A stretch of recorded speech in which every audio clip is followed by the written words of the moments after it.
السلام علیکم ورحمۃ اللہ وبرکاتہ۔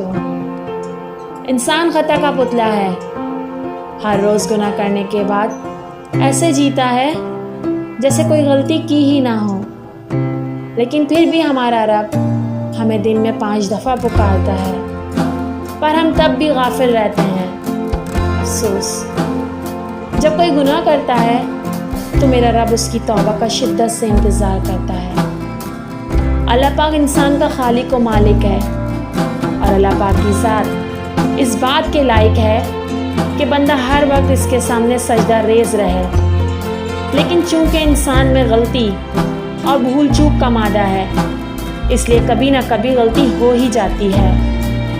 اس غلطی پر اللہ پاک اگر بندے کو معاف کر دے تو یہی اللہ پاک کا بہت بڑا احسان ہے، لیکن قربان جائیے اس ذات پر کہ جب بندہ کوئی گناہ کر بیٹھتا ہے اور اس کے بعد اللہ سے توبہ کرتا ہے تو وہ ذات اس بندے کو صرف معاف ہی نہیں کرتا، بلکہ معافی کے ساتھ ساتھ بہت سے فضائل و انعامات سے نوازتا ہے، جن کا ذکر ہمیں قرآن و حدیث میں ملتا ہے۔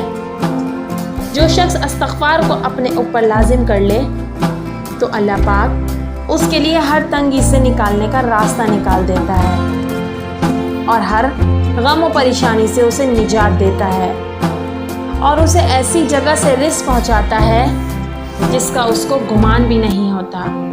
استغفار کی اصل غرض تو اللہ پاک سے اپنے گناہوں کو معاف کرانا ہے، تاکہ بندہ اللہ پاک کے عذاب سے بچ جائے۔ استغفار آخرت کے ساتھ ساتھ بہت سی دنیاوی برکات کا بھی باعث بنتا ہے۔ استغفار بہت سی پریشانیوں اور مصیبتوں سے نجات حاصل کرنے کا ذریعہ ہے۔ کتنی پریشانیاں ہوں، وہ آدمی کے اپنے اعمال کا نتیجہ ہے۔ استغفار کرنے سے اللہ پاک اس بندے کے گناہوں کو بخش دیتا ہے، اور اس کے نتیجے میں اس کی پریشانیاں بھی دور ہو جاتی ہیں۔